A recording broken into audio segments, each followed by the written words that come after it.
Good morning everyone. Let's start with today's podcast. ठीक है, commodity market में कल का सेशन भी काफी इंपॉर्टेंट रहा, जहां हमने इनिशियल एक अच्छी खासी गिरावट के बाद कहीं ना कहीं प्राइजेस के अंदर एक स्ट्रांग रिकवरी के भी मौके हमने ढूंढते हुए देखा है। तो ओवरऑल काफी इवेंटफुल है। हम इकोनॉमिकल डेटा पॉइंट भी आपको इसी पॉडकास्ट के अंदर लाते रहते हैं, जो आपको क्लियरिटी देता है कि मार्केट में आगे क्या पॉइंट्स हैं। तो let's start with today's podcast, जहां पे हम इंटरनेशनल पॉइंटर्स अगर हम देखते हैं पहले हीट मैप, तो इक्विटी मार्केट के अंदर अच्छी खासी रिकवरी दिखाई दी। 2 दिन पहले हमने देखा कुछ अनसर्टेनिटी ऐसा बना था कि रशिया हैज वॉर्न कि यूक्रेन अगर कंटिन्यू ये चीज रखता है तो हम और एग्रेसिव वॉर लेटर ऑन आया था। एग्रेसिव वॉर का मतलब जो समझ रहे थे वो न्यूक्लियर के हिसाब से देख रहे थे, बट थोड़ा बहुत तो हमने देखा उसकी वजह से पूरे ग्लोबल इक्विटी मार्केट में एक बड़ा क्रैश आता हुआ दिखाई दिया। फिर जैसे क्लियरिटी आई, इमीडिएटली हमने देखा कि प्राइजेस के अंदर एक रिकवरी भी आता हुआ दिखाई दिया। कमिंग ऑन डाउ जोन जो 35,200 के ऊपर आ चुका है, S&P 500 4470 के करीब है, नैस्डैक, रसल, निक्केई सब में हमने अच्छी खासी रैली देखी है। अगर विक्स इंडेक्स की बात करें तो ये 23 के नीचे बट अभी भी हाई एलिवेटेड लेवल्स पे है। क्रूड में हमने देखा था कि एक अच्छी खासी गिरावट हायर लेवल से बनते हुए जरूर दिखी, बट आप देखिए कि क्रूड में जैसे हमने पहले भी कहा था कि कोई मटेरियल बड़ा फॉल आता हुआ नहीं दिखाई देगा, क्योंकि आप एक तरफ देखिए कि सब लोग कोशिश कर रहे हैं कि क्रूड की सप्लाई बढ़ाई जाए, बट सप्लाई में अभी भी डिमांड और सप्लाई का जो गैप है वो काफी वास्ट है। डिस्पाइट आईएमएफ ने इकोनॉमिक ग्रोथ के जो फोरकास्ट रखे हैं उसमें ड्रॉप दिखाया है, इन्फ्लेशन कंसर्न बता रहे हैं, चाइना लॉकडाउन में जाने की वजह से काफी डिमांड पे इंपैक्ट पड़ा है। डिस्पाइट इट अगर आप देखिए कि क्रूड आज भी ब्रेंट 108 के ऊपर चल रहा है, तो कहीं ना कहीं कुछ कंसर्न्स तो बना हुआ है। यूएस के आउटपुट में नो डाउट हमने जंप देखा है।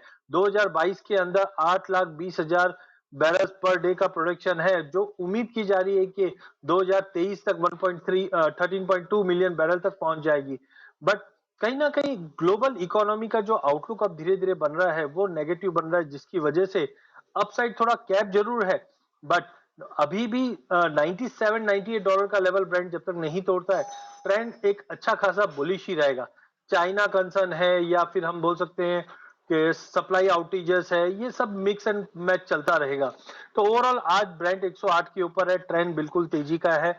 ऊपर में 110 का लेवल अगर ब्रीच कर जाता है तो maybe we can see again 112 113। Natural gas में वॉलिटिलिटी बनी आज 1.25% की गिरावट नेचुरल गैस दिखा रहा है। कल हमने 8% की गिरावट देखी थी, बट घबराना नहीं है, क्योंकि आप जनवरी से अभी तक देखिए 100% का जंप तो नेचुरल गैस में ऐसे ही देखा है हमने, क्योंकि एनर्जी क्राइसिस जो है यूरोप में वो काफी हद तक बढ़ता हुआ दिखाई दे रहा है, क्योंकि यूरोप का जो डिमांड है वो सबसे ज्यादा रशिया से आता है, और रशिया हम जानते हैं कि सैंक्शंस की वजह से ये एक्शंस ले रहा है, और यही मुख्य कारण है जिसकी वजह से नेचुरल गैस हमने $60 का लेवल फिर से टेस्ट करते हुए देखा।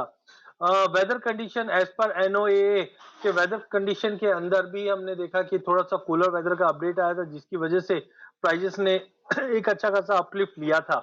तो आज के सेशन में थोड़ा पुल बैक जरूर दिखा रहा है, बट जब तक 500 520 के ऊपर लेवल मेंटेन है, avoid trying to take short, volatility तो मेंटेन रहनी है। यूएस के अगर नेचुरल गैस प्रोडक्शन की बात करें और डिमांड की बात करें तो 2022 के अंदर अच्छा इंप्रूवमेंट दिखा रहा है। इकोनॉमी ग्रोथ की जो हम प्रोजेक्शंस की बात करते हैं तो वो भी अच्छा खासा ग्रोथ दिखा रही है। तो overall natural gas and crude oil highly volatile zone में है, ओवरबॉट में है, बट बाय ऑन ड्रॉप की रणनीति ही अपनानी चाहिए। गोइंग फॉरवर्ड कॉटन में हमने देखा प्राइजेस स्टेबल है, जिस ढंग से 138 के आसपास ही मार्केट मूव कर रहा है right now. I think overall crude की तेजी और यार्न मार्केट में तेजी के चलते प्राइजेस 140 के ऊपर 144 तक का भी लेवल दिखा सकता है। अदर कमोडिटीज की बात करते हैं तो गोल्ड और सिल्वर, जहां पे हमने 1956 का लेवल इंटरनेशनल में इस वक्त ट्रेड करते हुए दिख रहे हैं, कल लोअर लेवल से काफी शानदार रिकवरी आते हुए दिखाई दी।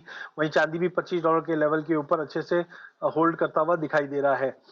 इन ऑल अगर हम फंडामेंटल्स की बात करें तो कल हमने हाई लेवल से सोने चांदी में कल और परसों में गिरते हुए देखा था, जिस ढंग से डॉलर इंडेक्स 102 के करीब पहुंच गया है, 102 के करीब आ गया था, हाईएस्ट लेवल मार्च 2020 के बाद का।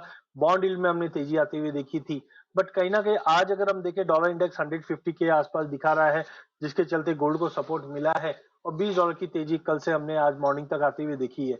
ये चीज तो क्लियर हो चुका है कि 1940 से 1936 का जो जोन है वो काफी स्ट्रॉन्ग सपोर्ट बन गया है गोल्ड के लिए, जो 1970 का लेवल तोड़ के इस बार 2000 का लेवल भी तोड़ता हुआ दिखाई दे सकता है। वहीं चांदी की बात करें तो 25 के ऊपर काफी शानदार सपोर्ट के साथ मार्केट मूव कर रहा है। 26 26 20 के ऊपर निकलता है तो आई थिंक एक अच्छा खासा ब्रेकआउट रहेगा, शॉर्ट स्पीड जैसा सिचुएशन बनता हुआ दिखाई दे रहा है। कमिंग ऑन बेस मेटल, यहाँ पे हमने देखा था कि आज कॉपर में आधे % से ज्यादा की तेजी कॉमेक्स पे आता हुआ दिखाई दे रहा है। जिस ढंग से कल के सेशन में हमने देखा जो चाइना में डिमांड कंसर्न है लॉकडाउन के चलते, उसकी वजह से पूरे बेस मेटल में हमने गिरावट आती हुई देखी है।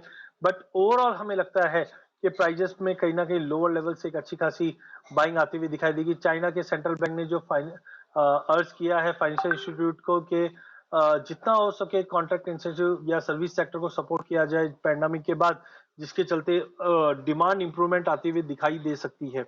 तो we have to see China के जो डेटा आ रहे हैं, क्योंकि मार्च मंथ का जो डेटा आया था कॉपर के लिए वो डाउन बाय 8.8% था। साथ में पीबीओसी के भी जो एक्शंस थे वो कहीं ना कहीं इकोनॉमी को सपोर्ट करेंगे। नो डाउट थोड़ा कंसर्न कोरोना को लेकर और आईएमएफ के ग्रोथ फोरकास्ट को लेकर था, जिसकी वजह से बेस मेटल में गिरावट थी।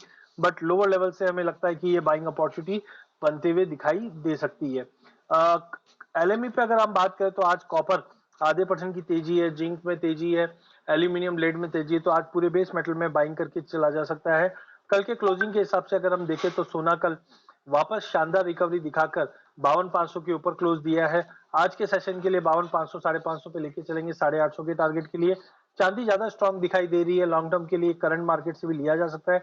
इमीडिएट हर्डल 70,000 का रहेगा, बट ओवरऑल लेके ही काम करना चाहिए। क्रूड ऑयल के अंदर 7500 से 7980 की रेंज में है मार्केट। नया ब्रेकआउट 7950 के ऊपर रहेगा जो 8200 तक का लेवल दिखा देगा। नेचुरल गैस में कल की गिरावट के बाद आज दिन में थोड़ा गिरावट रह सकता है, जो 525 के करीब लेके चलेंगे 540 के टारगेट के लिए। पूरे बेस मेटल में कल की गिरावट के बाद आज एक स्ट्रॉन्ग बाइंग दिखाई देगी, जहां पे कॉपर को लिया जा सकता है 820-22 के टारगेट के लिए, जिंक को लिया जा सकता है 78 के लिए। निकल वॉल्यूम ज्यादा नहीं है इसलिए पार्टिसिपेट ना कीजिए। लेड में भी कल हमने लोअर लेवल से शॉर्ट कवरिंग आती हुई देखी और आज करीबन 0.5% की तेजी एलएमई पे भी है। प्राइस 2400 के ऊपर होल्ड है, which gives a good sign of breakout. 190 के ऊपर 193 तक के भी लेवल हम लेड में बनते हुए देखेंगे। क्विकली अगर एग्री साइड की बात करें तो बैंथा पे नजर बना के रखिए, यहाँ पे शॉर्ट कवरिंग के चलते 1080 के ऊपर प्राइसेस आ चुकी है। 1120 के व्यू के लिए, एक दो दिन के व्यू के लिए लेके चलिए। कल कॉटन में हमने बाइंग इनिशिएट करके गए थे, आज इंटरनेशनल में मार्केट थोड़ा फ्लैटिश जरूर है बट ओवरऑल डिमांड इंप्रूवमेंट रहेगा। एक साउथ में हमने एक सर्वे भी देखा है जहाँ पे हल्दी के एरिया में काफी कमी आने की उम्मीद है और मे बी इसका क्रॉप शिफ्टिंग जो होगा वो कैस्टर में और कॉटन में ज्यादा हो सकता है, लेकिन सोयाबीन भी मराठवाड़ा में ज्यादा होने की उम्मीद है, जिसके चलते काफी कमोडिटीज के अंदर मोमेंटम मिलेगा। तो कॉटन आज के लिए 44,500 पे नई एंट्री की जा सकती है, जो 850 के लेवल तोड़ने पे 45,200 का टारगेट रहेगा। रबर का प्राइस है 17,050 पे लेके चलिए 17,120 पे। जिस ढंग से क्रूड में फिर से तेजी है, जो रबर के प्राइजेस को और इंडस्ट्रियल डिमांड की वजह से सपोर्ट मिलता हुआ दिखाई देगा। गवार सीट गवार गम में कल लोअर लेवल से हमने शॉर्ट कवरिंग आते हुए देखी। करंट मार्केट से आज लेके चलिए जो 6420 का टारगेट गवार सीट में रहेगा और 12,380 के ऊपर होल्ड करने पे 12,500 का टारगेट गवार गम में रहेगा। Castor as of now range bound है, बट 7100 का लेवल कल भी हमने टेस्ट करते हुए देखा। ये लेवल पे बेचना नहीं चाहिए क्योंकि चाइना धीरे धीरे ओपन अप हो रहा है, डिमांड इंप्रूवमेंट रहेगी, तो 7100 के करीब मिलने पे लेके चलिए। देखिए टेक्निकल और fundamental there are two different thing. Fundamentally आपको थोड़ा सा लंबा व्यू, एक दो दिन का, एक दो हफ्ते का, 15-20 दिन का लेके चलना पड़ेगा। और टेक्निकल जो प्योर इंट्राडे ट्रेड्स के लिए होता है, आप बेचिए 20-25-50 पॉइंट पे कवर करिए, तो दोनों को आप डिस्ट्रीब्यूट करके चलिए। मसालों के अंदर धनिया कल हमने बाइंग इनिशिएट किया था, धनिया आज भी अच्छा लगता है। 12,600 के टारगेट के लिए, 12,800 के टारगेट के लिए धनिया लिया जा सकता है। काफी टाइम के बाद मैं धनिया में बाइंग इसलिए भी दे रहा हूँ क्योंकि फिजिकल मार्केट के अंदर ज्यादा बड़ा फॉल इनिशियली जो देखा था 20 तारीख के एक्सपायरी के चलते, वो अब वाइप आउट हो चुका है। धनिया और जीरा दोनों ही तेज रहेगा। 22,800 और 12,800 के टारगेट के लिए धनिया जीरा लेके चल दिए। बट पूरे मसाले में सबसे टॉपिक मेरे को लगता है हल्दी है। हल्दी में थोड़ा लंबा व्यू लेके चलते हैं तो 12,500 का टारगेट है। एरिया अंडर कल्टीवेशन में सीवियर ड्रॉप आने की उम्मीद है इस बार हल्दी में, जिसकी वजह से 12,500 का लेवल हम पकड़ के चल रहे हैं। आज भी इंट्राडे में लेके चलिए 8800 पे, जो 8950 से 9000 तक का लेवल दिखा सकता है। अंत में कॉटन सीड ऑयल के जो 3000 का साइकोलॉजिकल लेवल होल्ड करता हुआ चल रहा है, कपास और कॉटन की तेजी के चलते आज भी इसमें जंप आने की पूरी गुंजाइश है। शॉर्ट बिल्कुल नहीं करना है, 3056 के ऊपर ही आज बाई कीजिए, जो 3085 से 3100 तक का लेवल दिखा सकता है। ओवरऑल हमने देखा कि पूरे कमोडिटी पैक में गवार काफी अच्छा लग रहा है और साथ में मसाले में आज तेजी का रुख रहेगा। With this I and my session. Thank you so much.